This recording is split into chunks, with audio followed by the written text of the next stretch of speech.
Ça Et y est, voilà. tu enregistré, ouais. Hop, Let's go. donc let's go pour tout le monde. Alors, première chose à voir sur les futurs, et là, c'est pas une des moindres, c'est choisir son coin. Donc, pour choisir son coin, la première chose à faire, c'est d'aller tout en haut à gauche. Vous avez. Attends, va depuis le début sur Binance, si Ouais, tu peux, alors déjà, on à va part si commencer, ouais. on voit Euh, tes comptes, mais je crois que tu pas besoin. ouais, enfin là, déjà, si vous êtes sur Binance, hop, je vais aller sur Binance tout court. Bon, là, on est. Non, je suis déjà dans les futurs, en fait. Binance tout court. Hop. Première chose, allez dans les futurs. Donc, vous trompez pas. Il y a deux types de futurs. Il y a les futurs en coin contre coin. Donc, ça s'appelle les futurs coins. Et il y a les futurs en USDM. Donc, quand vous allez sur votre compte Binance, du coup, vous allez dans dérivés. Et là, vous avez futur USDM. Donc, ça, c'est si vous voulez trader contre de l'USD. Donc, les paires contre l'USD. Donc, c'est ce qui nous intéresse. Futur USD. Donc attends, j'explique juste ça pour ceux qui ont jamais pris de position future. Quand vous allez entrer là-dedans, il y aura un questionnaire. Il faudra répondre à un questionnaire sur, l'évaluation des risques et autres. Je crois qu'il y a pas mal de questions. Si vous faites une seule erreur, faut tout recommencer à chaque fois. Mais C'est au ça. moins, faut le faire au moins une fois, c'est chiant. Mais en tout cas, c'est pour prévenir des risques, qu'il peut y avoir, quoi. C'est ça. Au moins, vous serez averti. C'est la moindre des choses. Donc là, on va commencer du coup pour tous ceux qui sont débutants, vraiment pour tout ce qui est sélection, prise de position. Alors, première chose à voir, comme je disais tout à l'heure, c'est choisir son coin. Donc, après avoir analysé graphiquement un coin pour pouvoir prendre une position dessus, sachez déjà que ce ne sont pas tous les coins que vous avez listés sur Binance en spot que vous avez sur les futurs. La liste, on l'a extraite, on l'a mise dans le Discord. Donc, vous pouvez la récupérer déjà pour vous limiter déjà votre analyse de coins sur les coins qui sont disponibles du coup sur les futurs. Une fois que vous avez cliqué sur le BTC USD du coup à gauche en perpétuel, vous pouvez choisir du coup le coin que vous voulez. Donc, par exemple, je ne sais pas si on a un coin intéressant, mais je vois que le DIDX, il est en négatif, alors que les alts, ils sont en train de un peu péter les uns après les autres, donc on va la regarder. Donc voilà, votre graphique s'affiche. Et là, comme je ne sais pas si vous avez eu un peu de visu, mais vous voyez que tout à l'heure, sur le BTC, j'étais en croisé x20 et là, je suis passé en croisé x25. C'est-à-dire que chaque coin, en fait, déjà, si vous avez déjà prédéfini, entre guillemets, un levier, il va s'afficher. Faites attention à ça parce que du coup, comme on vous conseillait pour les débutants, il y a deux types de marge. Il y a la marge croisée et la marge isolée. Alors, quand vous êtes en marge croisée, étant donné que vous devez déjà fournir votre portefeuille futur avec un montant pour pouvoir prendre des positions. C'est-à-dire que votre portefeuille futur est différent de votre portefeuille spot. Il faut déjà verser des fonds sur ce portefeuille-là. Une fois que donc c'est simple, vous allez dans votre portefeuille, vous faites transférer de spot vers futur, vous mettez un certain montant. Là, on avait dit qu'on commençait sur une base de 100-200 $.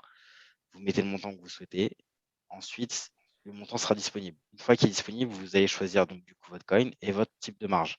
Donc croisé, c'est un type de marge qui va atteindre en fait la somme que vous avez déposée sur votre portefeuille si jamais vous tombez dans le négatif. C'est-à-dire qu'en gros, pour rembourser votre position, ça va piocher dans votre portefeuille futur pour récupérer la marge, du coup, qui est affectée en perte. Alors que quand vous êtes en isolé, vous allez affecter que le montant que vous allez prendre de votre position. Par exemple, je rentre sur le BTC à 10 $, le maximum que je puisse perdre, c'est 10 $, pas plus. Alors que si je suis en croisé, j'ai déposé 100 $ et je fais une prise de position à 10 $, si jamais je pars en perte, il peut, si la marge du coup dépasse les 10 $ de mise, aller piocher pour combler en fait ma perte et se rembourser. Donc c'est pour ça qu'on vous conseille plutôt l'isoler si vous êtes débutant. Deuxième chose, du coup, le type de levier. Donc les leviers, vous voyez là, je suis au levier maximum, c'est-à-dire x25. Il ne me permet pas d'aller plus haut sur ce coin. Sachez que déjà, pour commencer, x10, vous verrez, ça peut aller très vite. Bon, après, sur les petits montants, vous pouvez aller jusqu'à x20, x25 grand maximum, mais si vraiment vous avez fait une bonne analyse et vous êtes quasiment sûr de votre trade. Et surtout, ça va très, très vite. Si vous mettez un gros levier, en fait, il suffit que le coin, je sais pas, vous prenez une position à 10 $, le coin perd 1%. Par exemple, si vous êtes en x100, si possible sur certains coins, si vous êtes en x100, le coin perd 1%, vous perdez 100% de votre position. C'est-à-dire que vous êtes liquidé. Donc, je rentre sur le BTC à 10 $, je mets un levier x100, le BTC perd 1%, je perds ma position. J'ai perdu 10 $. En fait, les pourcentages que tu gagnes ou que tu perds sont calculés par rapport à la position calculée avec l'effet de levier. Voilà. Donc là, ce sera pour un exemple. Donc, du coup, je vais prendre un levier x10.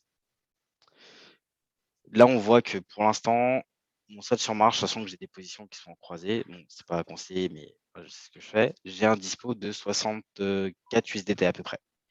C'est-à-dire que là, je peux prendre une position. Donc, pareil, quand vous prenez vos positions, on va faire débutant pour l'instant. Vous avez deux types de positions, limite et marché. Qu'est-ce que ça veut dire? Marché, c'est je rentre tout de suite sur le marché, je rentre au prix du marché. C'est-à-dire que là, le prix du coin est à 18,503, 500, 498. Je rentre au prix du marché, à l'instant T. Maintenant, si je me dis, bon, je pense que le coin, il va peut-être descendre un petit peu, je vais rentrer quand il sera à 18,418, par exemple. Là, vous rentrez en limite et vous mettez le prix du coin que vous souhaitez. Dernier prix, ça affichera le dernier prix donc, du coup, qui est affiché. Par contre, vous pouvez le saisir. Donc 18, 488, par exemple. Hop, j'ai oublié le point. Là, du coup, vous pouvez choisir le pourcentage de votre portefeuille. Comme on vous a dit, 5, 10%, 5% entre 2 et 5% de votre pari capital, déjà, c'est bien. Bon, là, effectivement, vu qu'il ne me reste plus beaucoup de dispo, c'est des petites positions. Mais voilà, par exemple, là, je vais lancer un trade à 8%. Deux choses à voir. Donc, la taille que vous représentez sur le marché quand vous rentrez. C'est-à-dire que là, pour une prise de position en isolé x10, pour 8% de mon capital disponible, je vais acheter pour l'équivalent de 53 USDT. Le coût réel, étant donné que je suis en levier x10, c'est 5,39. Donc 5,39 x 10, voilà, 53,83. Là, du coup, vous pouvez aussi directement, donc là c'est un ordre limite, bien sûr, je définis mon prix, ordre marché. Là, vous pouvez directement rentrer vos TP et vos SL, donc take profit et stop loss. Take profit, attention, vous ne faites pas avoir, surtout si vous êtes débutant, ça m'est déjà arrivé. Le take profit, si vous faites un long, il faut qu'il soit à un prix supérieur et votre stop loss à un prix inférieur. Si vous êtes en vente en short, votre take profit sera un prix inférieur et votre stop loss sera un prix supérieur. Est-ce que c'est clair? Parce que ça, il faut que ce soit clair. Parce que ça arrive pour les débutants. Donc là, par exemple, je vais rentrer sur un long. Donc concrètement, mon take profit, je vais mettre en positif et mon stop loss, je vais mettre en dessous du prix d'achat. Donc là, par exemple, je vais rentrer à 18,488. Je peux mettre un stop loss à 18, par exemple. C'est à peu près cohérent. Et je peux mettre un take profit donc, sur des niveaux de résistance, par exemple, à 19, on va dire. Mais là, pour l'instant, je ne vais pas mettre de take profit. Pourquoi? Parce que je vais vous montrer comment on prend des prises de position parcelles. Donc là, je mets juste un stop loss. Je clique sur acheter long pour parier à la hausse. Mon ordre a été envoyé, mon ordre de la limite a été exécuté. Donc normalement, je suis rentré sur le DIGX, comme vous voyez. Je suis en perte actuellement de 2 centimes. Mon taux de marge, il est bien de 10%. Et je suis en isolé. Donc, fois 10. Là, vous avez tout le récap. On va parcourir les uns après les autres tout ce qui concerne la position. Donc, le coin en question sur lequel vous êtes rentré, votre levier, le poids que vous pesez sur le marché par rapport à votre emprunt, parce que concrètement, c'est un emprunt. Vous voyez que je suis rentré avec 4,98 $ et je représente 49 $ sur le marché. C'est lié à mon levier. Je suis rentré, le coin il était au prix de 18 487.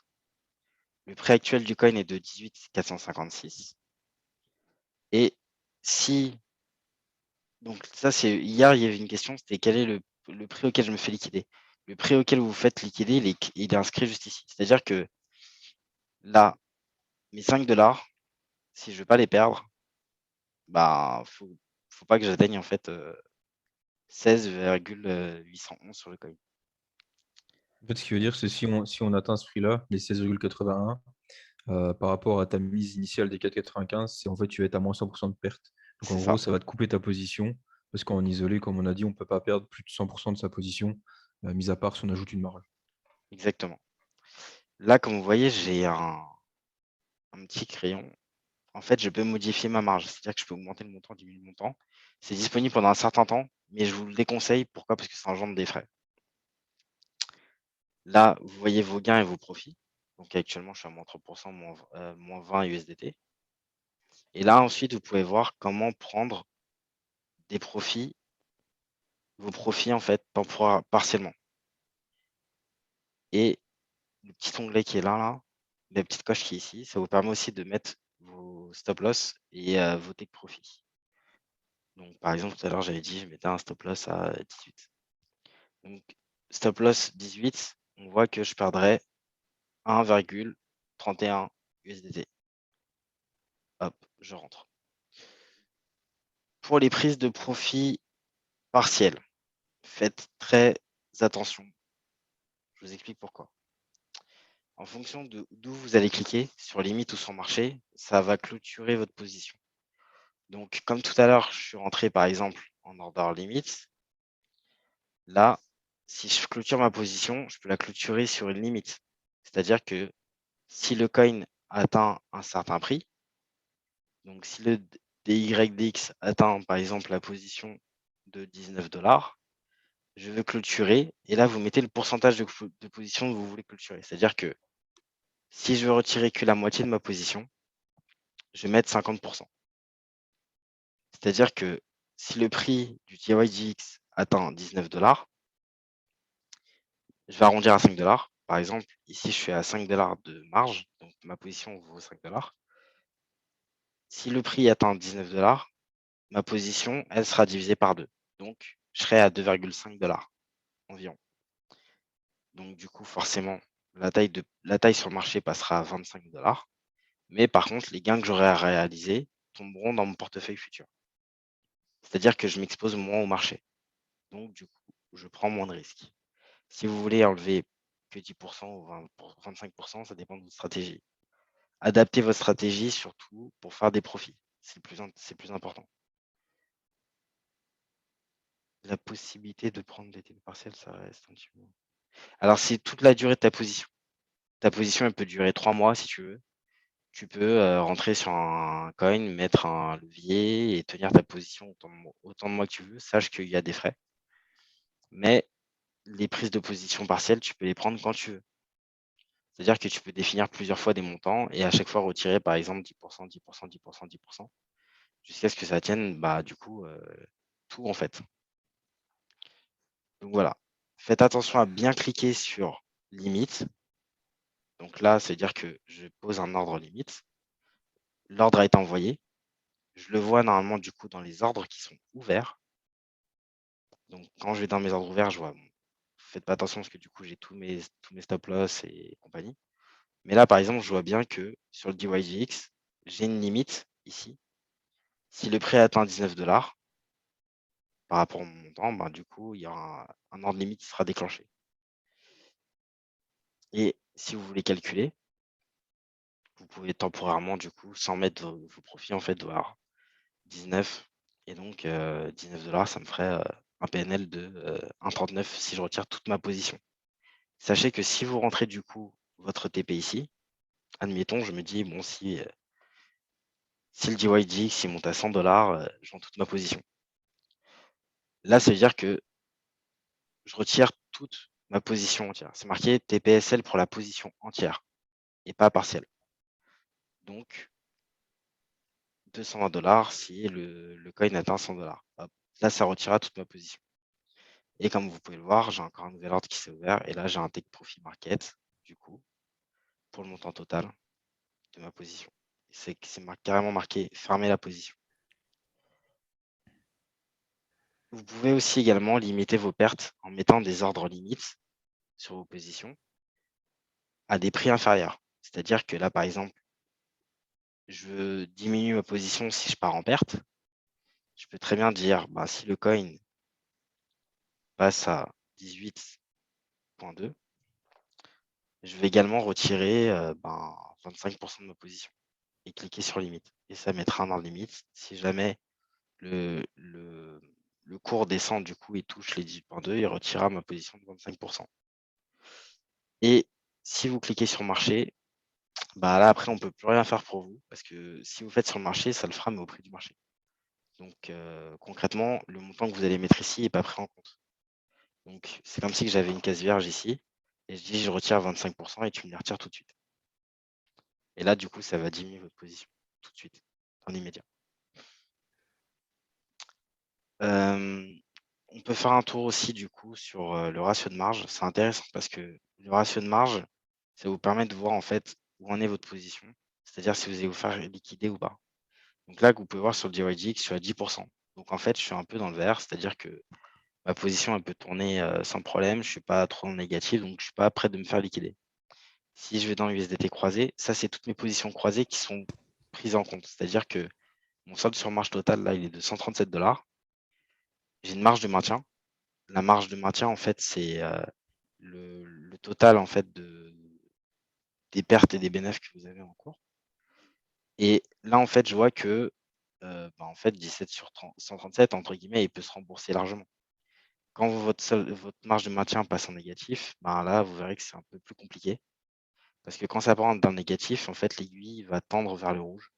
Et là, ça veut dire que soit vous devez du coup renflouer votre porte-monnaie pour garder vos positions ouvertes, soit vous n'êtes pas loin de vous faire liquider sur vos entrées en croisée. Donc faites attention à ça avec le ratio de marge parce que on peut se faire liquider très très vite et surtout si vous n'avez pas mis vos stop loss sur certaines positions, surtout la nuit, parce que le marché asiatique, des fois, ne fait pas de cadeaux. Donc voilà. Je ne sais pas si vous avez des questions par rapport au futur, s'il faut que je revienne sur certaines choses ou autres, n'hésitez pas. Il y Du avait, coup, si Il y vous avez avait des questions. Ben qui avait une question, je crois. Il voulait répéter. Dis-nous quelle était ta question ou mets ton micro, il n'y a pas de souci. Parce que dites-vous, il y a déjà il n'y a pas de question bête parce que forcément, si vous la posez, c'est qu'il y a d'autres personnes qui se la posent mais qui n'osent pas prendre la parole pour le dire. Et si vous posez des questions maintenant, ça vous fera gagner du temps pour plus tard. Parce que moi, j'avais pas forcément des gens pour m'expliquer les futurs. Et ça m'a fait perdre de l'argent. Mais bon, Amen. c'est une bonne leçon aussi de perdre de l'argent pour comprendre. C'est ça. Mais en gros, c'est fort, on peut tout automatiser, donc à tel prix vendre une partie, si ça continue de monter également, on peut faire plein de choses. Et même quand on va pour expliquer des choses, quand moi je peux mettre qu'on se met à BE et compagnie, savoir ce que ça veut dire, comme quoi on va bouger notre SL, comment le modifier, plein de choses. Ça va être des choses importantes à connaître pour un peu après manager ses trades, pour pas juste mettre un prix de stop loss, un prix de TP. On regarde pas, on attend qu'on se fasse SL ou TP. Non, nous on va essayer de manager le trade, de limiter les risques et de prendre des gains quoi qu'il arrive. Ça. Yes, du Et coup, toi, j'avais une question, moi. ouais. C'était par rapport au... Donc, quand tu as expliqué, Adrien, dans l'onglet TPSL, tu as dit de bien faire gaffe à quelque chose pour les débutants et j'ai pas bien suivi ce que c'était. Je sais pas si tu te souviens. Les TPSL, oui, je disais par exemple, quand tu mets un take profit et tu es en longue, il faut que ton take profit soit supérieur à ton prix d'entrée. Parce que par exemple, Oui, oui, d'accord. si tu rentres et tu mets un take profit, par exemple, je suis entré à, là tu vois, je suis entré à 18 487, Si je mets un take profit à 17, enfin 18 485, entre Oui, c'est guillemets, pas possible. voilà, je rentre, je suis sorti en fait. Et je Oui, rentre d'accord. et je sors même en perte, tu vois ce que je veux dire? Ah, parce que la position va quand même s'ouvrir? Oui, elle peut quand même Ah, s'ouvrir pour faire une perte en fait. ok. Du Ok. coup, Là où ça aurait pas été possible sur une plateforme de trading classique.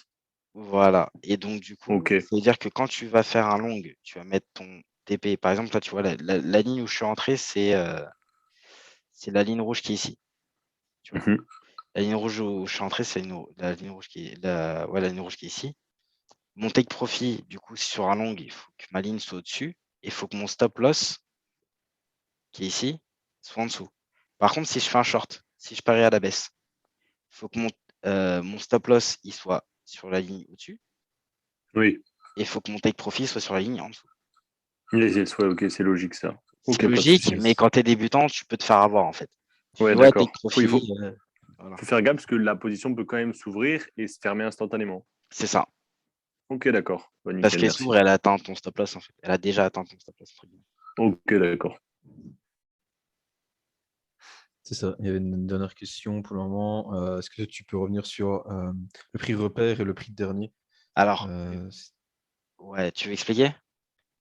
Non, vas-y, je te laisse faire. C'est parti. Alors, le prix repère et le prix dernier, ça c'est pour. Enfin, je pense que faut vraiment peser en fait dans les positions pour utiliser ça.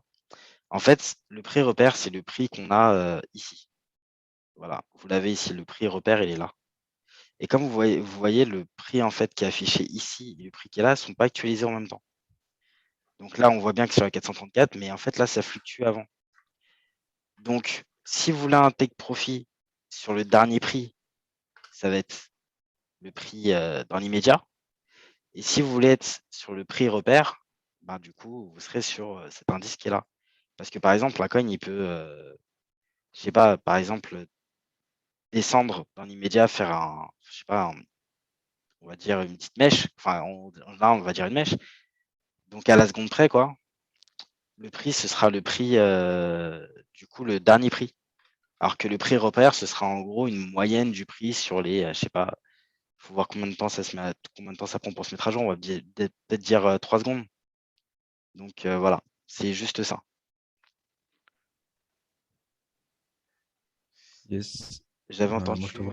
je vais pas en prendre trop en compte. Moi, le prix repère dernier, moi, je vais rester en repère. Ouais, moi aussi, je reste en C'est repère. pas-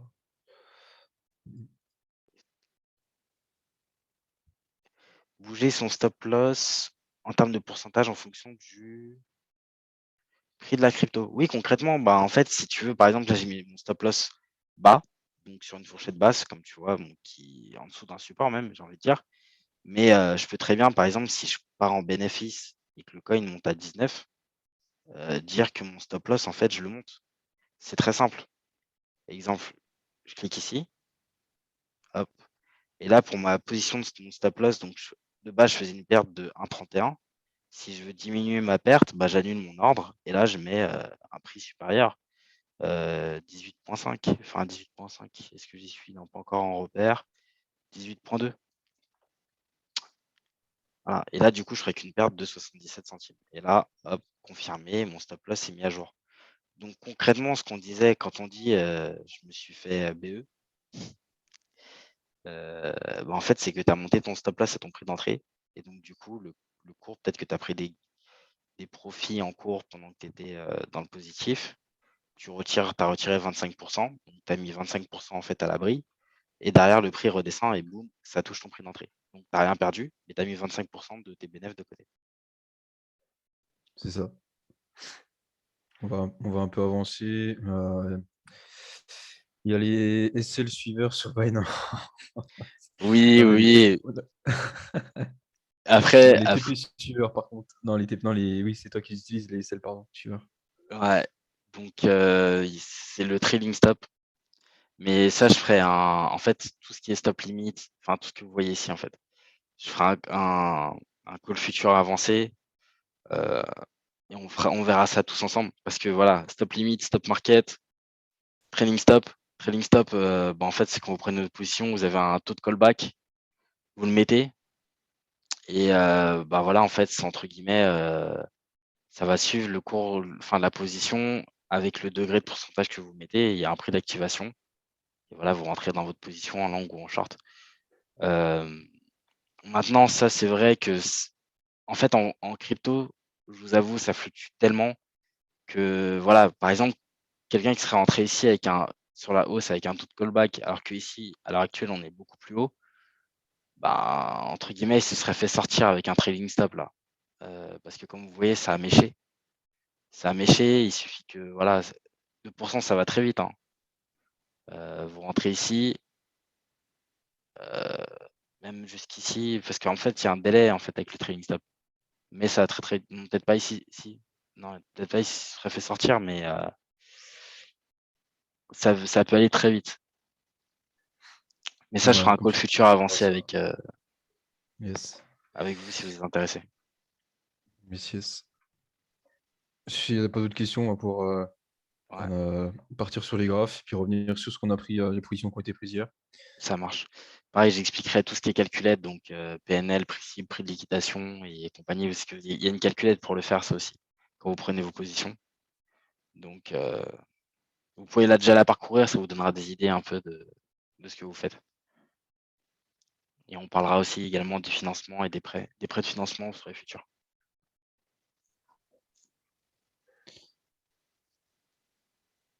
Yes. Bah, écoute, je pense pour ce soir, niveau théorie, c'est plutôt pas mal. Si on n'a pas d'autres questions, vous avez au moins l'essentiel pour prendre des positions, des gains, sortir, mettre des SL et compagnie. Ce que je te propose, c'est que là, on arrête l'enregistrement là, je relance un Ouais, Zoom parce qu'il va pas tarder à couper. Toi, ça pendant que tu marche. l'enregistres chez toi, tu rejoins sur l'hôtel et puis on commence sur les graphes. C'est ça. OK.